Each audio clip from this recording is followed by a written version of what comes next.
نامهای الله سبحانه و تعالی که به وحدانیتش دلالت میکنه چی است؟ نام الوتر الله سبحانه و تعالی هست. امام بیهقی میگه که الوتر هو الفرد الذي لا شریک له ولا نظیر له. یکی از نامهای الله وتر است و این به این معنا هست که الله متعال نه شریک داره و نه نظیر همتان.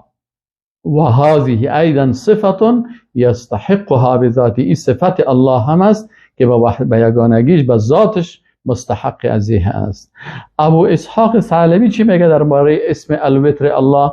میگه انفراد صفات الله عز وجل بلا ذل، یعنی میگه انفراد صفات الله سبحانه و تعالی عز بلا ذل، که ذات با عزت است ذلتی درون است، و قدرت بلا ضعف، صاحب قدرت هست که در او ضعف نیست، و علم بلا جهل، صفات هست که علم است بدون جهل، و بصر بلا عمى، بینایی هست بدون نابینایی، و حیات بلا موت، و صفات الله حیات است بدون موت، و ما ازاها.